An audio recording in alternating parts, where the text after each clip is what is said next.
Buenas tardes. Mucho gusto de encontrarme tan bien acompañado. Después de escuchar estas magníficas exposiciones de los ponentes que me han precedido, cabría decirse, bueno, ¿y qué más se puede decir? Estoy de acuerdo prácticamente en todo, quizás alguna matización, y podríamos decir, bueno, pues ya podemos levantar la sesión. Bueno, muy amable por la invitación. Un saludo especialmente a las asociaciones de víctimas, a las que me sumo, en mi homenaje, al homenaje de mis predecesores en la palabra, porque es precisamente en función de la vigencia y de la energía y de la constancia de las asociaciones que este progreso se puede plasmar ahora en la fase legislativa en la que nos encontramos.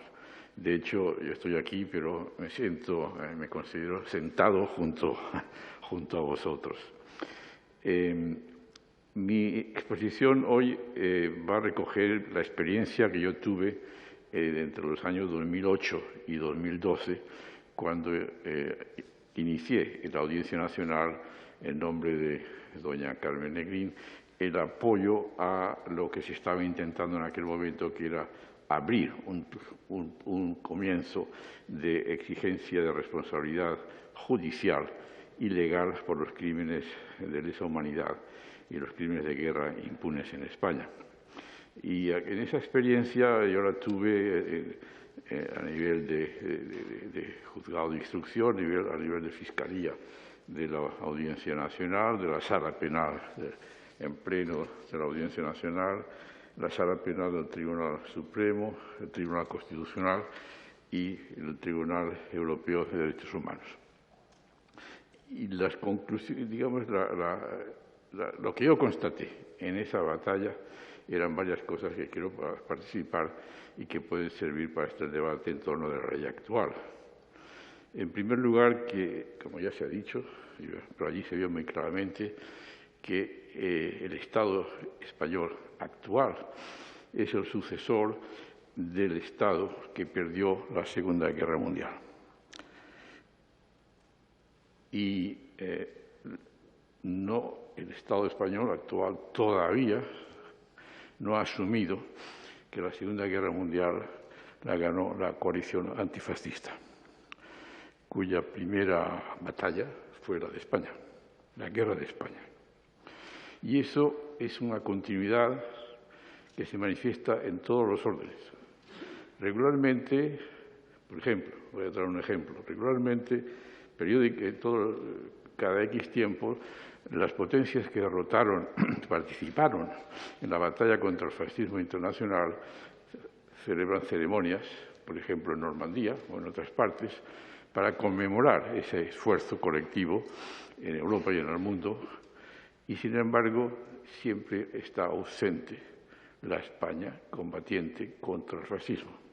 Ningún gobierno español ha pedido un lugar en esas reuniones para representar que aquí en España se combatió dentro del territorio español y fuera del territorio español, como ha sido evocado, en contra del fascismo.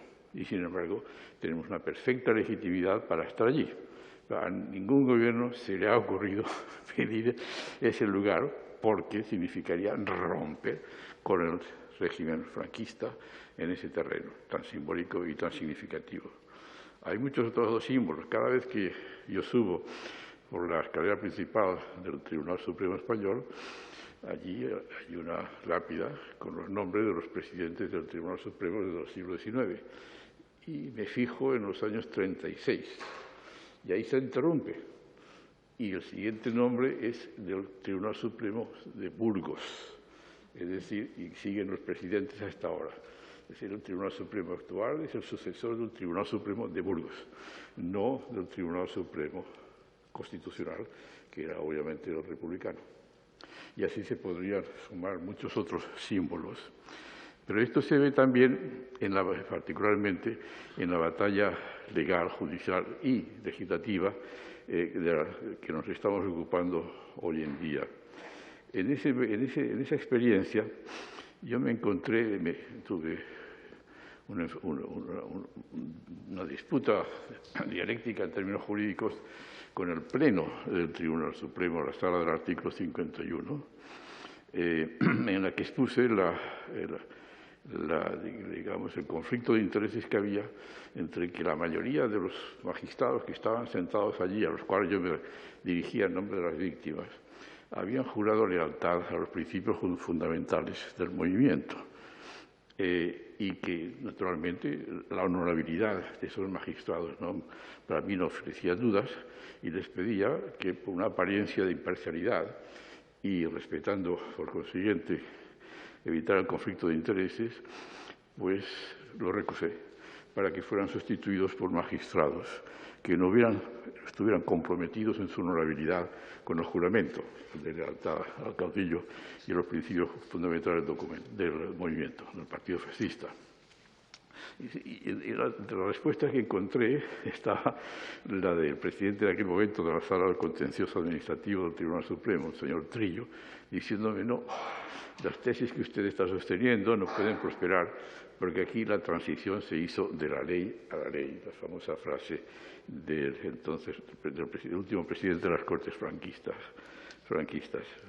Naturalmente, detrás de esa concepción hay muchas enseñanzas, entre otras, que de la ley a la ley significa que todos los crímenes de la época del franquismo o estaban amnistiados directamente por decretos leyes de la dictadura franquista, que los amnistió todos, o eran crímenes que no eran considerados crímenes en la ley franquista, lo cual significa que es un reconocimiento indirecto de que la ley de amnistía que se vota en el 77 en España es una ley de amnistía a los republicanos reprimidos por el franquismo, como está clarísimamente expuesto por todos los que participaron en el íter legislativo de esa ley, y está específicamente y literalmente dicho en la propia ley.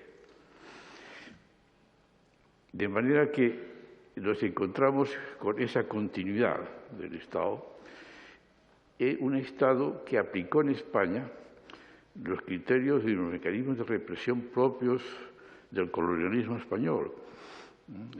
Hay que considerar que muchos de los dirigentes militares de ese momento habían hecho su experiencia en la guerra de Cuba, en la guerra de Filipinas, en el Marruecos, reprimiendo con criterio de ejército colonial los movimientos de protesta o de autonomía o de independencia en todos esos territorios. Y los aplicaron directamente sobre el pueblo español, sobre la metrópoli.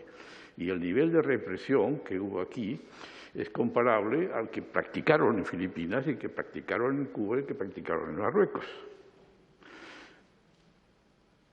Cuando se dice, esa era la lucha contra la anti-España, no, era la lucha contra una idea de España, distinta naturalmente de los que estaban reprimiendo.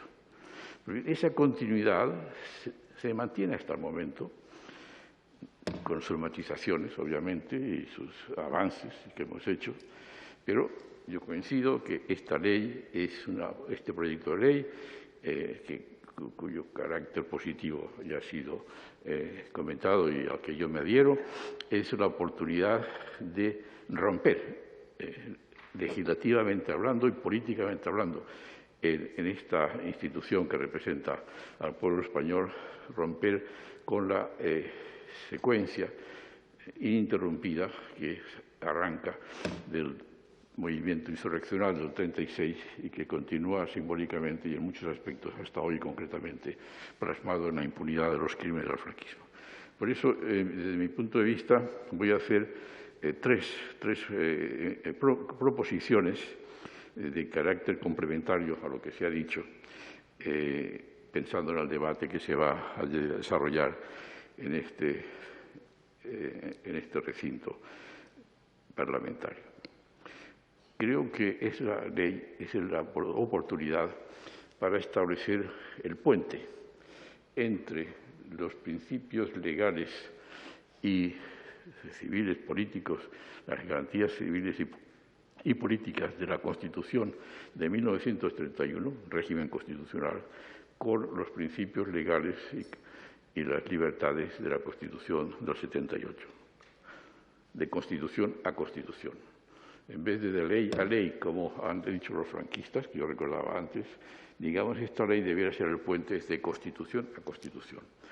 Y eso significaría que aquellas manifestaciones contrarias entre los años 36 y 78 a las garantías civiles y políticas que estaban en la Constitución del 31 deben ser consideradas ilegítimas, puesto que, desde el punto de vista constitucional, las leyes fundamentales del Partido Fascista legalmente no derogaron las libertades y las garantías de la Constitución del 31.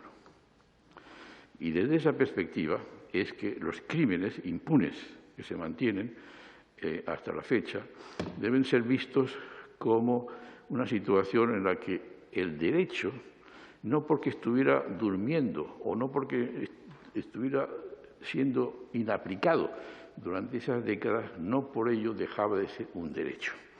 Y por consiguiente es el momento en el que la ley debe reconocer que ese derecho debe ser aplicado y todos aquellos actos, juicios, actos administrativos o de otra naturaleza que han violado esos principios, esas garantías civiles y políticas que estaban en la Constitución, la cual en su artículo 7 se remitía también al derecho internacional, pueden y deben ser atacados de acuerdo con los principios de un Estado de Derecho democrático. Postulado que yo estoy defendiendo, que es perfectamente compatible con el derecho internacional vigente hoy en España. Porque si miráis la jurisprudencia de la Corte del Tribunal Europeo de Derechos Humanos en esta materia, concretamente cuando está estudiando la aplicación de la ley democrática de la República Federal Alemana a los crímenes cometidos en la República Democrática de Europa, la Alemania del Este, está diciendo que las normas del derecho en la Alemania del Este, dictadura, según la legislación de la Alemania Occidental, esas leyes hoy en día, dice el Tribunal Europeo, pueden ser interpretadas y deben ser interpretadas de acuerdo con los principios de un Estado de Derecho democrático.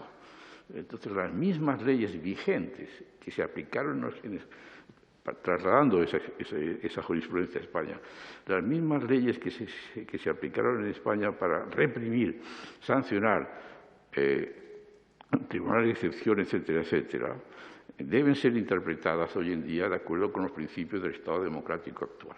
Esta es la doctrina del Tribunal Europeo de Derechos Humanos y que debe inspirar también el trabajo del legislador español y por la vía que se ha indicado, desarrollando lo que está en el actual proyecto de ley, debe ser llevado a norma de aplicación imperativa para los tribunales. Pero eso significa que la norma debe ser clara, debe ser específica.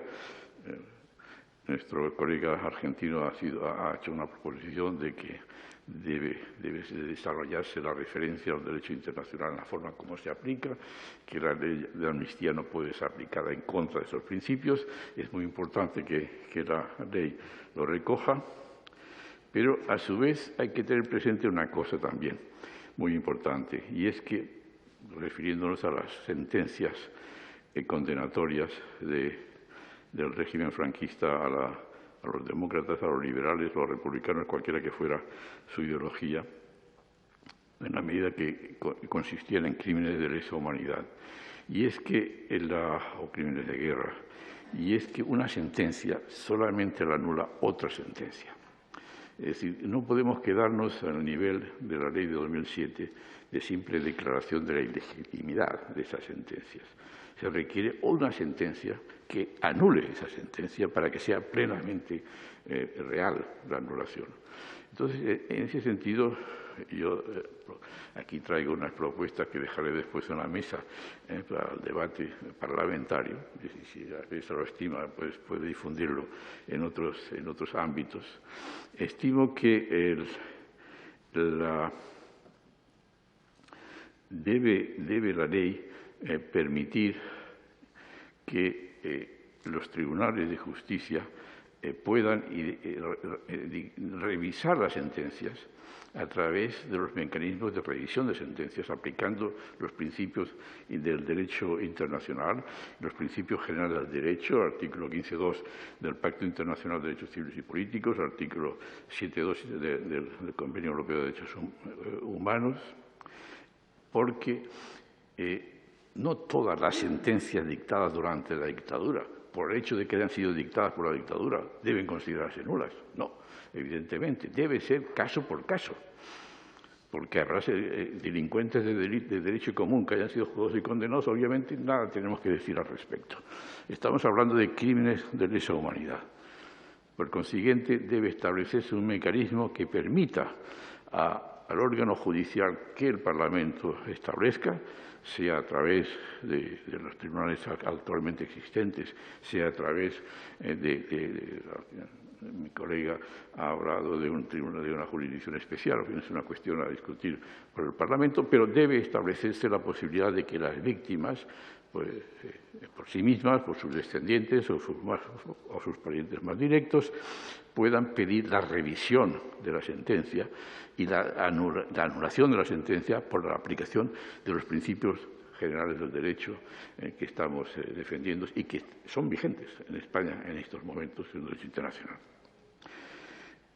Después, porque claro, aquí nos encontramos otra experiencia que yo adquirí en esa batalla, y es que estamos solos.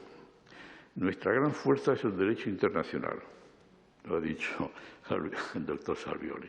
Esa es nuestra gran fuerza, que es el resultado de las leyes, de los principios de Nuremberg, es decir, los principios del derecho penal actual tienen sus raíces en esa derrota del nazifascismo, en la proclamación jurídica de esa derrota. Pero esa es nuestra fuerza y es enorme, la fuerza de la ley y la fuerza igualmente del respeto y el derecho a la justicia de las víctimas. Pero al margen de eso hay que reconocerlo, estamos solos. Naciones Unidas apoya estos postulados, pero en Europa estamos solos. Los crímenes del 36 al 39, crímenes de guerra, en ellos participaron estados europeos que tienen continuidad hasta hoy. Y evidentemente ni entonces, cuando se estaban cometiendo los crímenes, ni después, han tenido ningún interés en que los crímenes de España, la cuestión española, resurgiera. Y os voy a dar un ejemplo práctico. Yo soy de Valencia, 1980-81. Ayuntamiento de Valencia. Llegan los ciudadanos del puerto de Valencia diciendo que quisiéramos levantar un monumento a las víctimas de los bombardeos de la aviación italiana, que hicieron muchas víctimas en el puerto de Valencia. Y hacer una propuesta a un ayuntamiento dirigida mayoritariamente por el Partido Socialista. La iniciativa es acogida por el Ayuntamiento de Valencia, pero es elevada a la dirección federal del partido. Prohibido. Año 81, prohibido en el puerto de Valencia levantar una víctima a las víctimas de los bombardeos de la aviación italiana. Era la aviación regular del ejército italiano. No os cuento lo que significa lo que ha pasado en relación con los bombardeos del ejército regular alemán en otras partes de España, empezando por la muy simbólica de Guernica. Silencio. Y en ese sentido había una complementariedad entre que el gobierno español de no tocar esos temas y el gobierno, naturalmente, de Alemania o de Italia, de que no se tocara, porque tocarlo significaba entrar en el sendero de las indemnizaciones que han tenido todos los países de Europa donde han actuado las potencias del eje, menos España. Y cuando llegó la primera demanda española al Tribunal Europeo de Derechos Humanos en relación con esos crímenes, fue el caso del diputado socialista Pol Varga Dorado, era su segundo apellido, muy bien hecha, por cierto, por el abogado que lo hice, no fui yo, fue otro, pero la hizo muy bien, me gustó mucho cómo estaba expuesta, y la respuesta del Tribunal Europeo fue estoy hablando del día 26 de marzo del año 2012, 26 de marzo. No se admite a trámite, ni siquiera admisión a trámite. Y desde entonces esa posición es continuada hasta hoy. No se ha movido el Tribunal Europeo de Derechos Humanos. Es el único país de Europa donde se han producido crímenes de esta naturaleza que el Tribunal Europeo está cerrado totalmente a la simple admisión a trámite, no digamos ya después de la resolución final. ¿Y cuál es el argumento que dan? El argumento es técnico-jurídico, evidentemente estamos ante un tribunal. Señores míos, ustedes están hablando de la violación del Convenio Europeo de Derechos Humanos, que es lo que nos da a nosotros jurisdicción. Pero en España este convenio está vigente desde el año 79. ¿Por qué han tardado ustedes 30 años en llegar aquí a pedir justicia? Y efectivamente, es un argumento técnico-jurídico sólido. El tribunal no puede estar esperando 30 años a que lleguen las quejas por la no aplicación del Convenio Europeo de los Derechos Humanos. Pero claro está, es una explicación formal, jurídica, correcta, sin duda, desde ese punto de vista, pero que no tiene en cuenta en absoluto lo que era la realidad material española a partir del año 79, en que se ratifica ese convenio, en que en España el tema de la impunidad, de los crímenes del franquismo, era un tema tabú. Era tabú para los gobernantes, para el Parlamento y las víctimas que vivían entonces, en su inmensa mayoría, seguían traumatizadas por el terror durante la dictadura y el temor de hablar ni siquiera de esos temas, inclusive dentro de su propia familia. Y todos sabemos que esa ha sido la realidad. Por consiguiente, 30 años después necesitó la sociedad española para empezar a plantearse esos temas. Y y ahí ayudó sin duda el caso argentino, el caso Pinochet,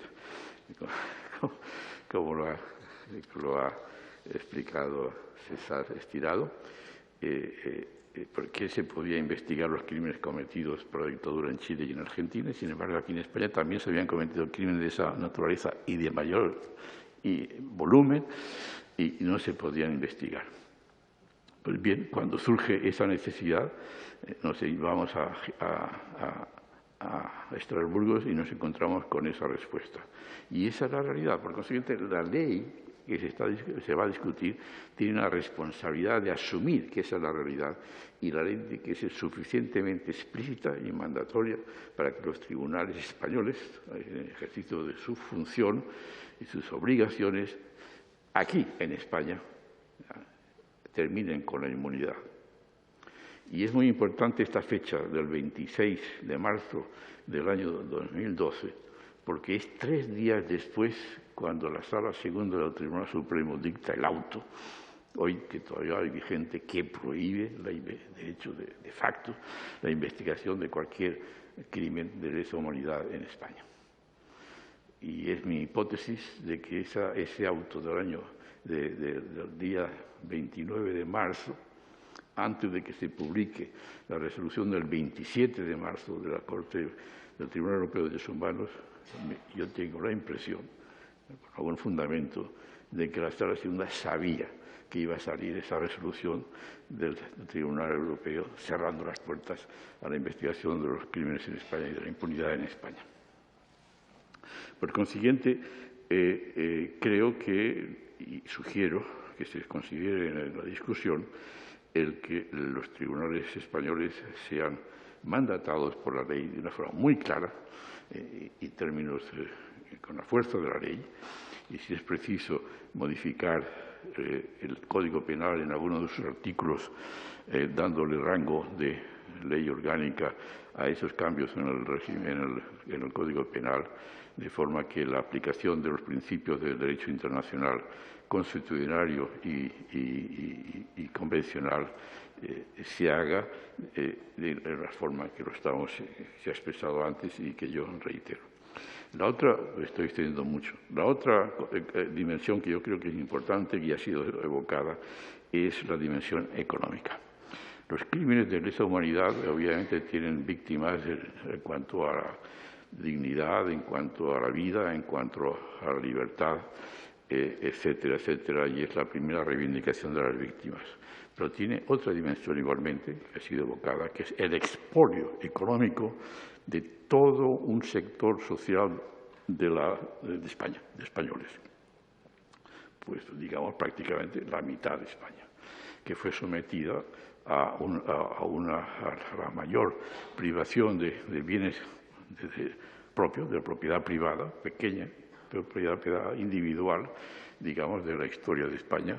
Y tendríamos que remontarnos a la expulsión de los moriscos en 1610 o de los judíos en 1492 para encontrarnos un expolio económico sobre un grupo interno español de esa envergadura. Pues bien, han pasado muchos años y tenemos la experiencia de otros países en que ese expolio económico sí que ha sido enfrentado. Y tenemos, por ejemplo, hablando del Holocausto, Paul Preston llama a España, el caso español, el Holocausto español, pero por antonomasia en todo el mundo, cuando se habla del Holocausto, se piensa en los judíos, ¿no? Aquí murieron muchos más. Aquí la represión fue mucho más masiva, aunque por fortuna no fue tan de ese nivel de intensidad de exterminio. Muchos judíos que fueron exterminados en Alemania tenían, por una razón u otra, capitales en Suiza, en bancos suizos. Y los descendientes se encontraban con que habían perdido los documentos que probaban que sus padres o sus abuelos tenían esos recursos en Suiza. Y naturalmente los querían recuperar. Entonces se planteó una gran batalla entre los bancos suizos y los sobrevivientes de las familias expoliadas que tenían allí sus depósitos. Y esa batalla terminó gracias a la presión, por supuesto, de las víctimas y también de la comprensión y de la cooperación internacional en la creación de un fondo de varios miles de millones de dólares que el Estado suizo, de acuerdo con los bancos, estableció para distribuir entre los herederos de las familias que fueron exterminadas o perseguidas por el nazifascismo. Otro ejemplo es el caso de Sudáfrica, donde el apartheid no solamente significó lo que todo el mundo sabe, la segregación de la población de color respecto de la blanca, sino también el expolio de los bienes económicos de esa población de color en los años 20. Pues bien, cuando cayó el régimen de apartheid, más de 70 años después, el régimen post-apartheid buscó restablecer a los dueños de esas, o indemnizar a los descendientes, a veces de tercera y cuarta generación. Iba buscando quiénes eran los herederos para compensarles por el expolio que habían sufrido 70 años antes sus abuelos o sus bisabuelos. Eso también forma parte del término de la impunidad. Y lo que yo sugiero es que se cree un fondo en España igualmente para indemnizar esos perjuicios. Y lo ligo a los campos de concentración. Hay empresas en España, algunas de ellas que están todavía en el IBEX, que hicieron un gran negocio con el trabajo esclavo en los años 40 y hasta entrados los años 50. Lo que yo propongo es que en la ley se contemple la creación de una comisión dirigida desde el Gobierno, por supuesto, pero con la presencia de expertos, que haga una estimación del provecho que esas empresas obtuvieron con el trabajo esclavo, con el trabajo con un salario muy inferior al salario medio de aquella época. Que hagan una evaluación del monto de esos beneficios, que los actualicen siguiendo los criterios del IPC, por ejemplo, al valor de hoy, y que ese fondo sirva para compensar a aquellos herederos, sucesores que perdieron una casa, o una fábrica, o un cuadro, o unas joyas que les fueron confiscadas y, de acuerdo con criterios reglamentariamente establecidos o por órdenes correspondientes, pues puedan ser indemnizados. Y igualmente aquellas víctimas de crímenes de sangre o de torturas o de trabajo de esclavo propiamente dicho, que no hubieran sido indemnizados. y si han sido indemnizados, obviamente, pues habrá que evitar la doble indemnización, pero todo esto se puede perfectamente prever. Pero de esa manera se podría hacer una justicia retributiva y reparadora en una dimensión donde el hecho de que la víctima del expolio, del trabajo esclavo, haya desaparecido por razón del transcurso del tiempo, no es óbice para que las empresas que se beneficiaron de eso, de esa situación y que están vigentes, están viviendo, están trabajando, cuyo capital inicial se formó con ese trabajo esclavo, pues respondan. Y creo yo que esa sería una manera igualmente de cerrar de una forma honorable y digna una etapa ominosa de la historia de España. Que todas esas posibilidades, la ley, la discusión actual la permite y creo que debe hacerse porque sería una manifestación de soberanía democrática del pueblo español para recuperar y cerrar definitivamente lo que ha sido este largo periodo de crímenes y de impunidad. Y finalmente, pues yo someto estas propuestas a la mesa para que las estudie y las pondere. Mi enhorabuena a todos los presentes por el esfuerzo que hacen, el agradecimiento a los legisladores que han llegado hasta este punto el proyecto de ley y mis mejores deseos de que los desarrollen y que los concreten en la forma más vinculante para los tribunales y la administración pública española.